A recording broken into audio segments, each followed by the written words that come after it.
안녕하세요. 오늘도 사연 살롱을 찾아주셔서 감사합니다. 저는 40대 아이를 키우며 일을 하고 있는 워킹맘이에요. 요즘 일하는 엄마들이 참 많잖아요.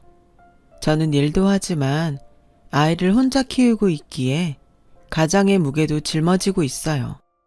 주변에서는 이런 저를 보며 되게 안쓰러운 듯 아유 힘들겠네. 여자 혼자 일하면서 애까지 키우고 라고 저를 측은하게 보시는 분들도 계신데 저는 이혼하기 전에 비하면 지금은 100배, 아니 1000배는 행복하고 또 경제적으로 자유롭기에 그런 말을 들을 때면 도리어 행복하다고 말하고 있어요.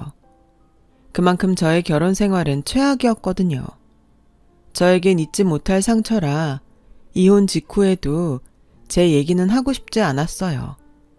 그런데 지금은 사정이 많이 바뀐 것은 물론이고 얼마 전 10년 묵은 채증이 씻겨 내려갈 정도로 시원한 일이 있어서 그냥 넘어가기 아쉬운 마음에 이렇게 사연을 써봐요. 우선 결혼 전 남편과 만났을 때부터 이야기를 시작해 볼게요. 저는 남편과 회사에서 만났어요. 제가 선임이었고 남편은 신입사원이었죠. 그렇다고 남편이 연하였던 건 아니었어요. 대학을 3년 늦게 들어간 삼수생이었고 또 군대를 다녀와 회사 취업이 늦었던 것이었죠. 그래서 저는 남편보다 4살이 어린데 대리의 직함을 달고 있었어요. 남편은 신입사원으로 제가 교육을 맡아 해주게 되면서 인연이 시작되었고요. 게다가 당시 저희 팀에서 중요한 프로젝트를 준비하고 있어서 저와 남편은 야근을 밥 먹듯 했죠. 가끔은 주말에도 나와 일을 하는 경우도 있어서 상대적으로 함께하는 시간이 많다 보니 젊은 남녀 간에 이성적인 감정이 피어나게 되었어요. 남편은 성격도 서글서글하고 또 세심한 면이 있어서 덤벙거리는 저를 잘 챙겨줬고 말도 다정하게 하는 편이라 남편이 고백해왔을 때 이런 남자라면 사귀어도 괜찮겠다고 생각했어요. 그런데 제 친구들은 제가 직급이 남편보다 높다 보니 남편과 사귀게 되면 은근 공과사 구별이 어려울 거고 또 저보다 직급도 낮고 연봉도 낮기 때문에 그런 걸로 피곤한 일이 생길 수 있다고 신중하라고 저를 말렸는데요. 워낙 좋으면 앞뒤 보지 않는 성격이라 어느 정도 고민은 해봤지만 남편이 좋았기에 사귀기로 했어요. 다행히 주변의 우려와는 달리 남편은 어떤 자격지심도 없이 저를 똑같이 대했죠. 2년의 사내 연애 끝에 남편에게 청혼을 받았을 때 저는 이런 남자와 평생을 함께하게 된 건 행운이다 라고 생각하며 기쁘게 남편의 청혼을 받았는데요. 문제는 여지없이 남편의 부모님께 인사를 드리러 가면서 시작되었어요. 워낙 주변에서 결혼 준비하면서 싸우는 사람들을 많이 봐서 내심 걱정을 하고 있었는데 저에게도 넘어야 할 산이 있긴 했던 거였죠. 그 산은 바로 저의 직장이었어요. 남편의 어머니는 그렇게 나이가 많지는 않으셨는데도 옛날 사고방식을 많이 갖고 계셨거든요. 특히 여자는 결혼하면 집에서 살림하며 남편을 내조해야 한다는 생각이 강하셨어요. 그래서 저를 처음 봤을 때부터 시어머니는 저에게 결혼하면 당연히 다니던 직장은 그만둘 거지? 라고 물으셨고 저는 그럴 생각이 없었기에 잠시 주춤하다 아니라고 대답을 드렸는데 그 순간부터 저와 시어머니의 사이는 평행선을 달리기 시작했어요. 아니, 여자가 결혼하면 당연히 집에서 살림을 하고 남편을 보필해야지. 무슨 소리야? 너 우리 애가 너보다 월급이 적다고 지금 무시하는 거니? 네? 그럴 리가요. 저는 그냥 지금 하는 일이 좋아서 아이 생기기 전까지는 다니고 싶어서 그렇게 말씀드린 거예요. 참나, 결혼 전이면 몰라도 결혼했으면 여자는 몸가짐을 바르게 해야 하는 거야. 어디 밖에서 구르다 애 생기면 그만두겠다니. 그러다 애 늦게 생기면 그땐 뭐 계속 다니겠다는 거야? 초면인데도 저에게 화를 내는 시어머니를 보며 놀랐고 당황해서 더 이상 말을 잇지 못했어요. 그저 남편만 물끄러미 쳐다봤는데 남편은 이 상황을 예상이라도 한 듯 별 표정 없이 앉아있더라고요. 저는 혼란스러워서 이 결혼을 해도 되는 건가 생각하고 있는데 한풀 꺾인 듯 시어머니는 저를 회유하며 다시 말씀을 이어가셨어요. 네가 지금 회사에서 우리 애보다 직급이 높다고 아쉬워서 그런가 본데 입장을 바꿔서 생각해봐라. 남편인데 아내보다 직급이 낮으면 남자가 기가 살겠니? 옛날부터 여자들은 결혼하면 바로바로 다니던 직장 그만두고 그랬어. 게다가 남편이랑 같은 회사에서 부하 직원으로 부리면 집에서도 당연히 남편을 부하대하듯 할 수 있고 그건 못 쓰는 거야. 그냥 너는 결혼하면 직장 그만두고 집에 들어 앉아서 쉬면서 살림하고 애 가질 준비나 해라. 알겠지? 저는 마치 그렇게 하기로 결정이 지어지는 분위기가 싫어 대뜸 그렇게 하기는 힘들다고 말씀드렸어요. 물론 초면이라 정색을 하며 말할 수는 없었고 최대한 예의를 갖춰 돌려서 좋게 이야기를 했는데 시어머니의 얼굴은 그저 못마땅한 얼굴이었어요. 어머님이 뭘 걱정하시는지 잘 알겠어요. 저 동우 씨 무시하거나 그러지 않을게요. 저 공사 구분 잘하고요. 남편이 일 잘할 수 있도록 최대한 도울 거니까 직장은 계속 다니게 해주세요. 돕는다고? 내 아들이 어디 모자라니? 너 도움 안 받아도 우리 애는 승승장구 할 수 있어. 듣자 하니까 너 어른한테 예의가 없구나. 이쯤 되니까 저는 시어머니와 대화가 통하지 않는다는 것을 알게 되었고 여기서 물러나면 평생 이런 관계로 살아야 한다는 생각에 저도 고집을 부리며 버텼어요.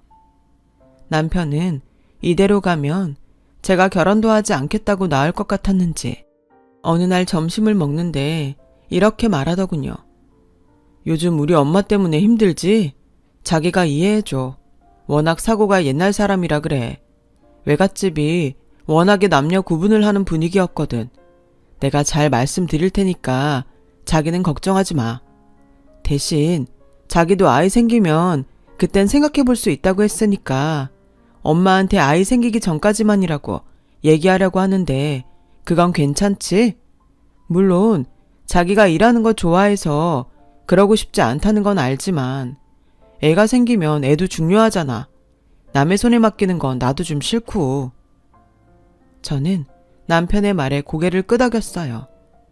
일이 좋긴 하지만 아이가 생기면 아쉽지만 어쩔 수 없다고 생각했던 부분이었거든요. 그리고 저는 다행히 친정이 꽤 잘 사는 편이라 제가 직장을 그만둔다고 해서 친정 부모님이 아쉬워할 부분도 없었어요.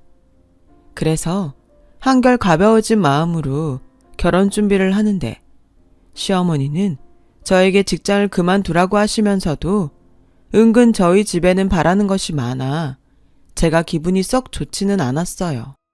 저희 애가 장손이라 예단은 많이 신경 써서 해주세요. 뭐 자식 가진 부모 마음이 똑같겠지만 제가 참 정성을 다해 키운 아들이고 주변에서도 기대가 많았던 아이라 이왕이면 장가 잘 갔다는 소리를 듣고 싶네요. 형식적인 거라고 해도 남들 하는 것 이상은 해야 된다는 게 저희 지론이라. 네, 알겠습니다. 저희도 신경 많이 쓸게요. 부디 저희 아이 예쁘게만 봐주세요. 워낙에 저도 귀하게 키운 딸이라 부족한 게 많을 겁니다. 부디 잘 가르쳐 주시고 아껴주세요. 그럼요. 걱정하지 마세요. 결혼하면 이제 저희 식구인걸요. 사부인가 이렇게 말이 통하니 제가 참 복이 많습니다. 저희 부모님은 워낙 당신들이 여유가 있어서 시어머니가 바라는 것에 이렇듯 별로 개의치 않으셨어요. 그저 시집갈 제가 시어머니에게 책 잡힐 일만 없으면 된다는 생각뿐이셨죠. 하지만 시어머니는 당신의 바라는 대로 판이 돌아가자 기뻐하는 것이 역력했고 저는 마음이 그렇게 넓지 못해서인지 그런 모습에 부하가 슬슬 치밀었어요. 그래서 저도 시어머니에게 이런 말씀을 드렸네요. 어머님, 근데 가장 중요한 신혼집은 어떻게 해주실 건가요? 당연히 남자가 집을 하는 거니까 작은 집이라도 사주실 거죠? 설마 월세나 전세 이런 데 살라고 하진 않으실 거잖아요. 남들 보는 눈도 있는데. 어머, 얘, 너 은근 욕심이 많구나. 어느 세상에 결혼하면서 시댁에서 집을 사주니?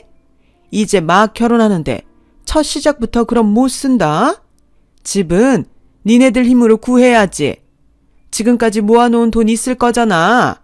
원래 결혼하면 처음엔 부족해도 하나하나 살림 넓히는 재미로 사는 거다. 참 어이가 없었어요. 우리 집엔 다른 사람 하는 것 이상으로 바라면서 어디서 들은 건 있었는지 샤넬백에 롤렉스 시계에 로모소노프 식기 등 자기는 이것저것 바라는 것도 많으면서 정작 제가 집 이야기를 하니 저런 식으로 피해가다니 저는 더 약이 올라 그럼 예단도 줄이자고 말하려고 했어요. 그때 저희 엄마가 제 손을 꼭 잡으시더라고요. 고개를 절레절레 흔드는데 제가 버릇없이 굴면 이게 다 내 부모 얼굴에 침 뱉는 일 같아 저도 참을 수밖에 없었어요. 그리고 월세고 전세고 원하는 곳은 집값이 너무 비싸서 엄두가 나지 않자 결국엔 신혼집도 저희 친정 부모님이 도와주셔서 마련하게 되었고 그 사실을 남편에게 전해들은 시어머니는 별 말을 하지 않으시며 그저 당신 아들이 잘나서 당신 아들을 사위로 삼고 싶어 저희 부모님이 그런다고 생각하시는 듯 오히려 더욱 어깨에 힘을 주는데 이런 말을 하긴 좀 그렇지만 재수가 없었어요. 그런데 시어머니는 제가 이런 마음을 갖고 있건 말건 당신은 신경 쓰지 않는 듯 결혼 준비하는 내내 간섭을 하는 거예요. 중간에서 남편은 이러다 결혼이 엎어지는 것은 아닐까 노심초사했는데 그땐 제가 남편을 많이 좋아했을 때라 그런 모습도 짠해지더라고요. 내키진 않았지만 내가 참으면 되는 걸 하며 그냥 넘어간 적이 많았어요. 저희 친정에 비해 시댁은 사실 경제적으로 그리 넉넉하진 않았거든요. 나이도 적지 않으신데 아직 월세를 살 정도면 말 다 했죠. 저는 평소 사람을 절대 무시하지 않아요. 저희 부모님도 없이 시작했다가 성공하신 케이스라 절대 그러면 안 된다고 배우면서 컸고요. 그런데 없으면 없는 대로 살면 될 것을 욕심은 많아 하나하나 뭘 그리도 바라니 저는 도리 예의 이런 거 운운하면서 속물처럼 바라는 시어머니의 모습이 영 꼴보기 싫었어요. 그래서 결혼 초 남들은 다 걸린다는 착한 며느리병과는 다르게 시어머니 알레르기가 생겼죠. 신혼생활을 하면서 최대한 시어머니와 부딪히고 싶지 않았는데 신혼여행을 다녀오고 얼마 후 아이가 저희 부부를 찾아왔어요. 어머, 손주라니 너무 기쁘다. 너 그럼 이제 약속대로 회사 그만둘 거지? 내가 말은 안 했지만 너 시집와서 배울 것도 많은데 직장 다니니까 영 불편했어. 며느리가 며느리 도리를 하고 살아야 하는데 그래서 하늘에 있는 조상님이 너 빨리 회사 그만두라고 애를 점지해 주셨나 보다. 안 그래요, 여보? 그런가 보네. 아가야, 축하한다. 자나깨나 몸 조심해라. 알았지? 직장 그만두면 얘가 뭔 걱정이 있어요. 너 내일 바로 사표 쓸 거지? 누구보다 좋아해야 할 아이 소식인데 저는 어쩐지 남 좋은 일만 시킨 것 같은 기분에 마음이 좋지 않았어요. 하지만 아이는 아무런 죄가 없고 또 아이를 위해서는 제가 직장을 그만두는 것이 맞다는 판단이 들어 저는 회사에 사표를 냈고 집에서 살림을 하게 되었습니다. 시어머니가 점심때면 늘 집에 찾아오셔서 여간 불편한 일이 아니었어요. 얘, 너 잘 들어? 나는 우리 애 아침에 뜨끈한 밥이랑 국 해서 먹여보냈다. 괜히 임신해서 힘들다고 대충 먹여보내면 안 되는 거야. 그리고 내가 이런 말을 할까 말까 망설였는데 난 돈이 없어서 니들 신혼집 안 해준 거 아니다. 괜히 친정에서 집 해줬다고? 우리 애 무시하면 나 가만히 있지 않을 거니까 조심해. 니네 부모님도 마찬가지야. 결혼할 때 돈 좀 썼다고 우리보다 더 잘 사는 듯 고개 빳빳이 세우고 그럼 안 되는 거야. 어머님, 말씀이 좀... 저희 부모님 그러실 분 아니세요. 저희가 힘들어하니까 도와주신 건데. 누가 뭐라니? 그러실까 걱정이다 이거지. 그리고 내가 지금 네가 차린 밥을 먹어보니까 이게 밥이니? 떡이지? 음식은 왜 이렇게 다 간이 센지. 너 시집 오기 전에 뭘 배워온 거야? 이래서 우리 아들 힘내서 밖에서 일할 수 있겠어? 넌 집에서 도대체 뭘 하는 거니? 아직도 내 아들이 네 부하 직원 같아? 어머님, 저도 이런 말씀 드릴까 말까 고민했는데 왜 그렇게 저한테 화를 내세요? 제가 뭘 그렇게 잘못했나요? 뭐? 너 지금 내가 괜한 트집 잡고 너한테 뭐라고 한다는 거야? 네, 저는 어머님이 매번 저 볼 때마다 화를 내고 뭐라고 하시니까 그냥 제가 싫어서 그러는 것 같아요. 그러셨음 애당초 결혼 반대하시지. 어머머? 결혼은 지가 좋아서 해놓고 누굴 탓해?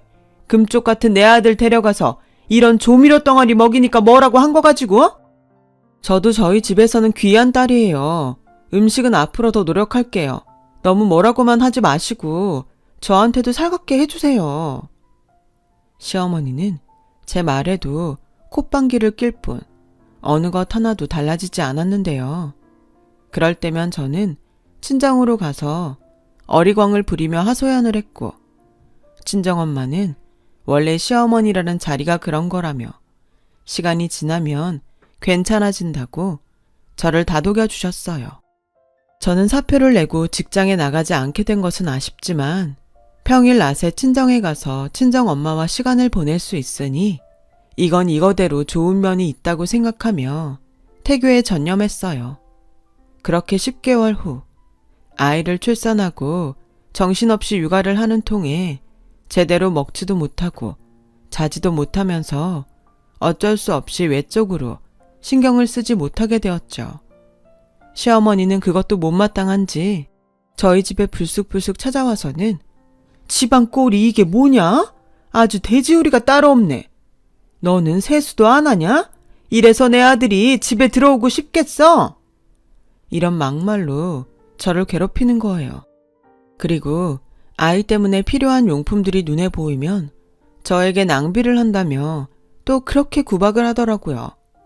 얘, 너 집에서 살림하는 애가 이렇게 해프면 못 쓰는 거다. 우리 애가 밖에서 얼마나 힘들게 돈을 버는데 애가 생각이 없어. 어머님, 그것들 제가 산 게 아니고 저희 친정 부모님이 사주신 거예요. 뭐? 너 지금 니네 친정 부모님 돈 많다고 나한테 자랑하냐? 이까짓 게 얼마나 한다고 유세야, 유세는? 어머님이 제가 샀다고 해프다 하셔서 드린 말씀이에요.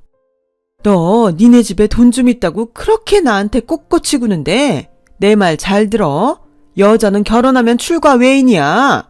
어디 시집와서 자꾸 친정에 들락거리면서 친정 타령을 하니. 너 우리 아들한테도 그렇게 하지? 내가 정말 속상해서 잠을 잘 수가 없어. 내가 지금 사는 집을 정리하고 들어와 같이 살던지 해야지. 내가 마음을 놓을 수가 없다니까. 저는 시어머니의 그 말을 듣고 아찔했어요. 정말로 그런 일이 생긴다면 하루도 살 수 없을 것 같았거든요. 때마침 잠에서 깬 딸아이가 울기 시작했고 다행히 아기를 별로 좋아하지 않았던 시어머니는 애가 운이 정신사납다며 저희 집을 나갔는데 정말 다리에 힘이 쭉 하고 풀리더라고요. 사실 제가 딸아이를 낳았을 때도 아들이 아니라고 그렇게 아쉬워하면서 아들 낳는 체질이 따로 있다고 저에게 한동안 이런저런 잔소리를 하는 거예요. 손녀는 별로 달갑지 않으셨는지 당신 손으로 저희 딸 기저귀 한 번을 갈지 않으셨고 분유 한 번을 먹이지 않으셨어요. 이쯤이면 제가 아들을 낳지 않고 딸을 낳은 것이 다행이라는 생각이 들 정도였죠. 이번에도 딸아이 덕에 시어머니가 댁으로 돌아가셨으니 저에겐 딸이 고마운 존재가 아닐 수 없었어요. 시어머니는 저희 친정이 돈이 많아서 결혼하면서 이것저것 받을 때는 좋았지만 결혼 후 당신 형편이 저희 친정에 비해 좋지 않음이 계속 신경 쓰였나 봐요. 심지어 그 부분에 열등감마저 느끼니 그걸 만만한 저한테 푸는 것 같았어요. 이대로 살다가는 정신병에 걸릴 것 같아 대책을 마련해야겠다고 생각했는데 얼마 지나지 않아 살면서 한 번도 예상하지 못한 일이 벌어졌어요. 그건 저희 친정아빠의 사업이 기울게 되면서 자금 융통에 문제가 생긴 것이었죠. 친정아빠는 밤낮으로 회사를 살리기 위해 여기저기 도움을 청하러 다니셨고 저희 엄마는 엄마도 집에 도움이 되기 위해 발품을 팔러 다니셨죠. 친정 부모님이 살던 집에 경매까지 들어오면서 상황은 최악으로 치달았어요. 친정엄마는 버티지 못하고 쓰러지셨고 저는 아직 아이도 어린데 친정엄마까지 돌봐야 하는 상황에 놓여 그야말로 심신이 지쳐갔습니다. 작았지만 아빠의 사업이 탄탄하다고 믿었던 제 자신이 한심하게만 느껴졌었죠. 나중에 알고 보니 아빠의 회사는 누군가의 장난으로 회삿돈과 기술 정보가 다른 곳으로 유출되어 이 지경에 이르게 되었고 말년에 이런 위기를 겪으시니 저희 부모님은 그야말로 속수무책으로 당할 수밖에 없으셨어요. 자식으로서 도움이 되면 좋은데 직장도 그만두고 남편이 벌어오는 돈으로 사는 저는 그 어떤 도움도 친정에 줄 수 없어서 가슴이 무너져 내렸어요. 소식을 전해들은 시어머니가 부랴부랴 저희 집으로 오셨더라고요. 그리고는 울고 있는 제 손을 꼭 잡고 저에게 이런 말씀을 하시는데 그런 정신이 없는 가운데도 화가 치밀더군요. 니네 집 소식 들었다. 그러게 돈 좀 있다고 유세 부리더니 폭삭 망했다면서. 원래 돈이라는 게 있다고 설레발치면 금세 없어지는 법인데 한 치 앞도 못 보고. 어머니, 지금 그런 말씀을 저한테 하시는 이유가 뭐예요? 그리고 저희 부모님이 언제 돈 있다고 유세를 부렸는데요. 정말 해도 해도 너무하세요. 뭐? 너무해? 내가 상황이 이렇게 됐으니 툭 까놓고 말아마. 혹여라도 이 집 니네 부모님이 해줬다고 홀랑 어쩔 생각 하지도 마라. 준 건 준 거잖아. 그리고 앞으로 너는 친정하고 연 끊어라. 이제 막말로 망한 집구석인데 엮여봤자 좋을 게 뭐가 있어. 재수만 없지. 내 말 고깝게 듣지 말고 내가 시키는 대로 해라. 이제라도 시댁 눈치 보면서 며느리 노릇 똑바로 해. 저는 너무 기가 막히고 부하가 치밀어서 도대체 왜 그러시냐고 소리를 질렀어요. 제가 자기를 향해 무슨 짓이라도 할까봐 냅다 저희 집을 나가시는데 그날 저녁 아무리 생각해도 당신이 저희 집에서 도망치듯 나간 것이 분이 났는지 저에게 자기 집으로 넘어오라고 하는 거예요. 저는 이상한 말을 할 것이 분명하기에 싫다고 거절했고 시어머니는 또 한 번 그 길로 저희 집에 들이닥쳤더라고요. 도착한 시어머니는 혼자가 아니셨고 시아버지와 함께 오셨는데 곧이어 남편도 퇴근하고 집에 와 자리에 앉더군요. 남편은 이미 자기 어머니의 연락을 받고 온 듯 보였어요. 내가 정말 이렇게까지는 하지 않으려고 했는데 어쩔 수가 없다. 너 우리 아들이랑 이혼해. 뭐라고요? 내가 다니는 용한 점집이 있어. 원래부터 니네 궁합이 별로였는데 니들이 좋다고 하니 그냥 넘겼거든. 근데 이번에 찾아가 물으니 네가 재수가 없단다. 니네 집 망한 것도 네가 기가 너무 세서 그런 거래. 널 계속 우리 집에 데리고 있으면 그 화가 결국 우리한테로 옮겨온다니 어쩌겠니? 우리까지 망할 수 없잖아. 그걸 지금 말이라고 하세요? 그리고 시댁이 망할 뭐가 있긴 해요? 은주 아빠, 무슨 말이라도 해봐. 미안해. 나도 좀 지친다. 뭐? 요즘 나랑 당신 부부라고 뭐 있긴 하니? 당신은 애나 보고 나 잘 챙겨주지도 않고 게다가 처갓집 저렇게 되고 당신 눈치 보는 것도 힘들고 나 미안하지만 헤어지고 싶어. 들었지? 내 아들도 이젠 너 싫대. 그러니 너는 애 데리고 이 집에서 나가라. 제가 왜 나가요? 나가려면 이 사람이 나가야죠. 이 집 저희 부모님이 해주신 집이잖아요. 말은 똑바로 해야지. 여태 누구 덕에 먹고 살았니? 너 결혼하고 곧장 애 생겨서 직장 그만뒀잖아. 여태 공짜로 먹고 놀았으면 너도 염치라는 것이 있어야지. 어차피 이 집 명의도 우리 아들 앞으로 되어 있잖아. 싫으면 뭐 법으로 해보든가.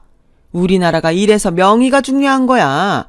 서류 정리도 우리 쪽에서 할 테니 넌 도장이나 찍어. 알겠니? 순순하게 협조하면 내 돈 100만 원은 기부하는 셈 치고 내주마.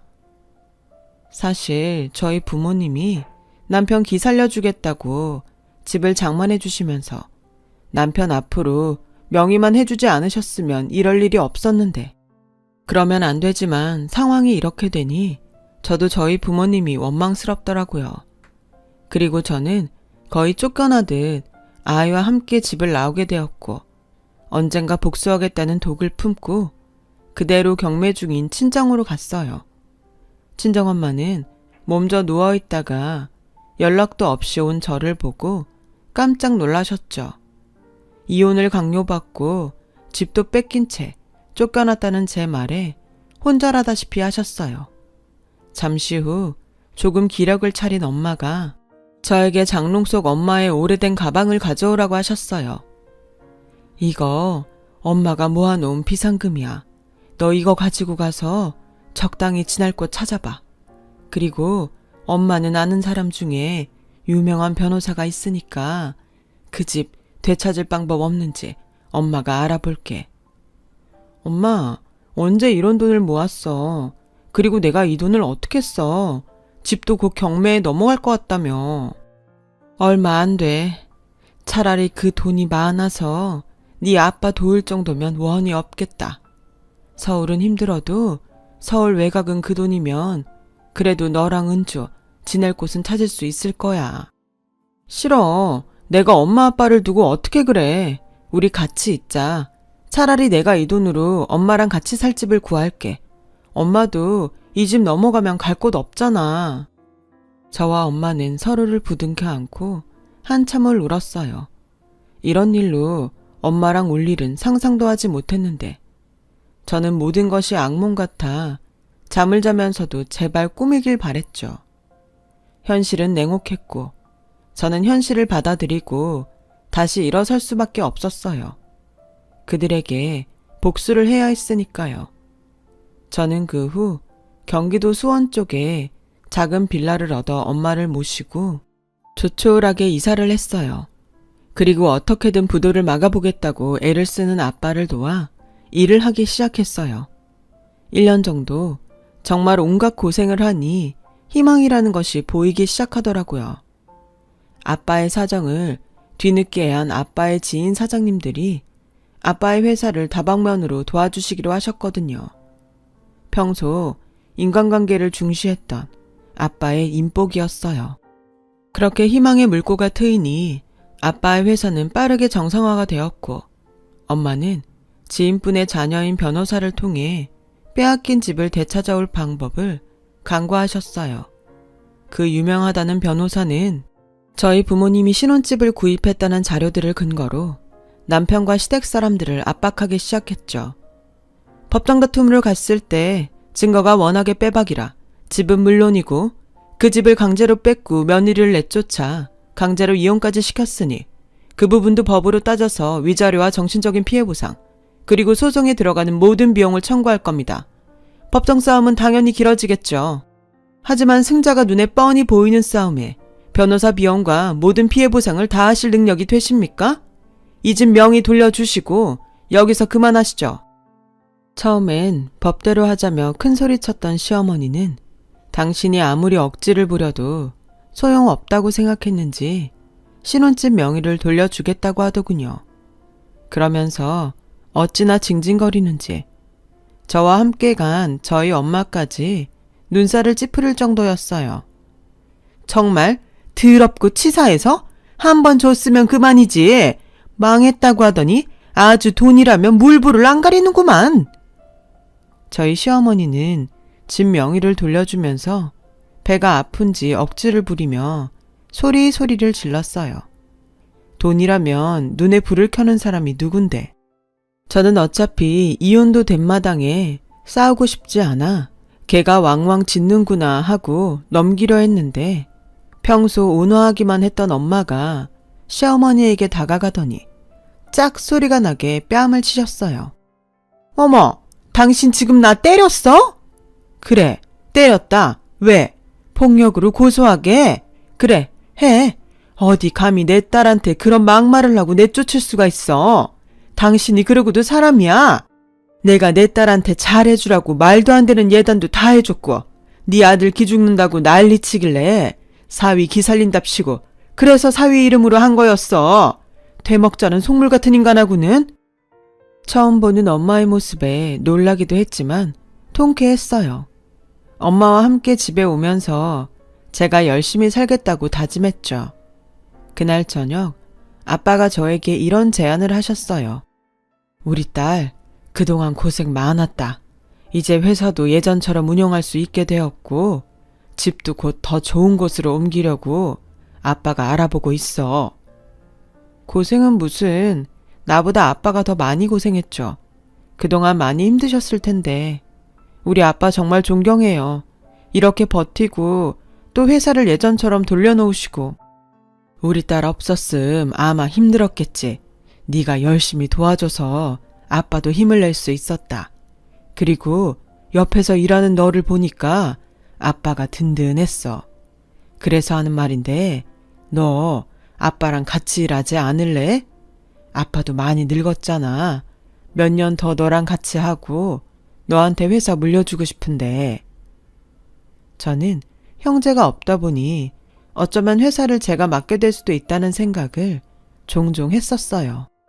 그래서 가업이라고 생각하고 열심히 배우며 일을 도운 건데 아빠가 그런 제안을 하시니 회사를 맡아 잘 키워봐야겠다는 생각이 들더라고요. 그래서 아빠에게 좋다고 했고 그 후 2년 정도는 정말 일하는 재미에 푹 빠져 지냈습니다. 감사하게도 예전보다 더 많이 수입을 내는 탄탄한 회사가 되어갔어요. 그 기간 딸은 엄마가 도맡아 키워주셨죠. 저는 수입이 생겨 조금씩 돈을 모아 자산이라 여겨지는 아파트를 두어 채 사두었어요. 부동산에 전세로 내놓은 집을 월세에 들어오고 싶은 사람이 있다며 연락을 해왔더라고요. 아들을 결혼시키면서 얻는 집이라 잘 부탁드린다고 양해를 구했다고요. 약속한 날짜에 도장을 가지고 부동산을 찾았고 주차할 곳이 없어 시간을 조금 지체하다 겨우 부동산에 도착했는데요. 세입자라는 사람을 본 순간 저는 그 자리에서 깜짝 놀라지 않을 수가 없었어요. 제 아파트에 월세로 들어오겠다고 한 사람이 글쎄 제 전남편이더라고요. 그 자리엔 시어머니도 함께 있었어요. 아무래도 시어머니가 남편을 새장가 보내면서 신혼집으로 제가 소유한 아파트를 월세로 얻어주는 모양이었어요. 물론 주인이 저인 줄은 까맣게 몰랐겠죠. 그리고 부동산에서 저를 보고 시어머니는 잠시 당황한 눈치를 보이더니 남편에게 자신의 새 며느리를 데리고 잠시 나가 있으라고 말했고 그때까지도 제가 부동산에 온 이유를 몰랐던 시어머니는 고개를 빳빳이 들고 저에게 왜? 집 뺏은 돈으로 너도 집어들려고 왔니? 재수없는 것. 뭐라고요? 지금 말 다 했어요? 그래, 다 했다. 내 아들은 너랑 헤어지고 교사랑 재혼한다. 거봐, 너 하나 없어지니 우리 집이 아주 활짝 폈어. 아, 그러세요? 그럼 활짝 피셨으니까 집 계약은 안 하셔도 되겠네요. 그렇죠? 뭐? 그게 무슨... 저기, 두 분이 아시는 사이세요? 이분이 집 주인이신데. 뭐라고요? 어떻게 그 고급 아파트 주인이 제일 수 있어요? 뭐가 잘못됐겠죠? 쟤네 폭삭 망했는데? 재수는 제가 아니라 아무래도 되게 아드님이 없으신 것 같아요. 저희 아빠 사업 잘 되고 있고 저도 그 회사에서 일하고 있거든요. 그래서 번 돈으로 아파트 사뒀는데 어떻게 하고 많은 아파트 중에 제 아파트를 고르셨어요. 뭐라고? 그럼 너 다시 일어난 거니? 그런 말 유치해서 싫고요. 아무튼 이 계약은 없던 걸로 하죠. 저 여자분도 전처가 주인인 집에 신혼집을 차리고 싶진 않을 거잖아요. 사장님, 이분한테 제 집이 어디에 있는지 알려주실래요? 괜히 다시 마음에 든다고 골랐는데 또 제 아파트면 곤란하잖아요. 저는 이만 가볼게요. 그리고 저 급하지 않은 거 아시죠? 세입자 아무나 소개해주지 마세요. 저는 인품 좋은 사람이랑 계약하고 싶어요. 네, 알죠 사장님. 아니 어떻게 이런 경우가 있나요? 제가 더 신경 쓰겠습니다. 아주머니, 다른 물건으로 보셔야겠네요. 지금 돈이 별로 넉넉치 않으니 빌라 전세는 어떠세요? 저는 얼굴이 마구잡이로 찌푸려지는 시어머니를 뒤로 하고 부동산을 나왔어요. 그리고 영문도 모르고 있는 전 남편과 그의 새 와이프 될 여자를 보며 헛웃음을 짓고 나왔는데 그날 저녁 다신 듣고 싶지 않은 남편에게 연락이 오더군요. 왜? 설마 내 아파트에 월세로 들어오겠다고 부탁하려는 거 아니지?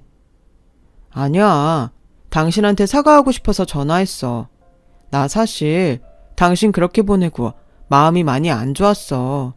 은지 생각도 많이 나고. 꼴값을 떠내. 됐거든? 자기야, 내가 다 잘못했어. 나 재혼 안 하려고. 당신이랑 이렇게 다시 만나게 된 거는 어쩌면 다시 잘해보라는 하늘의 뜻인 것 같아. 기회만 준다면 앞으로 내가 평생 당신한테 속죄하면서 잘할게. 됐다 그래. 하늘의 뜻? 웃기고 있네. 당신 지금 우리 집 다시 잘 사는 것 같고 내가 돈 좀 있어 보이니까 들러붙으려고 그러는 거잖아. 누굴 바보로 하니? 아니야. 난 정말 순수해. 순수한 인간이 뻔뻔하게 우리 부모님이 사준 집을 그렇게 탐이 나서 뺏었어? 됐어. 그리고 은지 핑계로 어쩔 생각은 하지도 마. 당신 같은 아빠가 있다는 게 은지한테는 최악이니까. 그리고 당신 어머니한테 전해. 인생 그렇게 살지 말라고. 당신 진짜 너무한다. 사람이 사과를 하는데 어떻게 막말을 하냐? 내가 지금 하는 건 당신 어머니에 비하면 세 발의 피거든? 돌이 어쩌고저쩌고 할 때부터 알아봤어야 했는데 당신 어머니가 속물이야. 그만해. 까놓고 나도 장모님이 우리 엄마한테 폭력 쓴 거 법으로 할 수 있어. 그래, 해봐. 어디 한번 해보자고. 나도 당신 어머니한테 이번 기회에 정신적인 피해 보상 좀 제대로 받아보자. 누가 그런 소리 하면 무서워할 줄 알고? 저는 오히려 남편에게 큰 소리를 치며 전화를 끊었어요. 그러자 남편은 더 이상 연락을 해오지 않았고 그 후 재혼을 했는지 어쨌는지 알지 못합니다. 솔직히 어떻게 살든 이젠 관심이 없어요. 그저 그런 집구석에서 벗어난 것이 행복하고 또 고비가 있었지만 저희 집이 예전보다 더 잘 돼서 다행이고 감사할 따름이에요. 그리고 딱 3개월 전에 저는 아빠의 회사를 물려받고 딸과 분가해서 살고 있는데요. 회사를 물려받는 것도 그렇고 딸을 혼자 키우는 것도 자신 없던 저에게 아빠는 어느 날 이런 말씀을 하셨어요. 잘하려고 하기보다 최선을 다하면 돼. 네가 좋은 마음으로 회사를 운영하면 회사는 좋은 방향으로 잘 굴러갈 거고 무엇보다 우리 회사에서 일하는 사람들을 귀하게 여겨. 얼마나 고마운 사람들이니. 사장은 가장 높은 곳에 있는 사람이 아니라 가장 낮은 곳에서 많은 사람들을 단단하게 받쳐줘야 한다. 그것만 잊지 않으면 넌 아무 문제 없을 거야. 아빠가 장담해. 아빠의 말에 용기를 내기로 했어요. 정말이지 말에도 힘이 있는지 아빠의 그 말을 듣는 순간 불안하다는 마음이 사라지고 든든한 버팀목이 생긴 것처럼 든든해지더라고요. 인생도 마찬가지인 것 같아요. 잘 살려고 욕심을 내기보다 언제나 주어진 일에 최선을 다하고 좋은 마음으로 살아간다면 어떤 누구의 인생도 반짝반짝 빛나지 않을까요? 비록 제 인생은 이혼의 아픔을 겪어야 했지만 그 순간에도 최선을 다해 살았고 또 많은 것을 배우며 얻었어요. 그 시간이 있기에 지금이 너무 행복하니까요. 만약 저와 비슷한 일을 겪고 있는 사람이 제 사연을 듣고 계신다면 저는 최선을 다해 열심히 사시라고 말씀드리고 싶어요. 언젠가 희망이 있을 것이 분명하니까요. 우리 모두는 행복할 수 있는 소중한 존재잖아요. 지금까지 저의 이야기를 들어주셔서 정말 감사해요. 여러분들의 오늘과 내일도 항상 최선의 행복이 함께 하시길 진심으로 소망합니다. 여러분, 사연 댓글에 응원과 현명한 조언 부탁드려요. 좋아요와 구독은 저에게 큰 힘이 됩니다. 오늘도 좋은 일 가득하세요.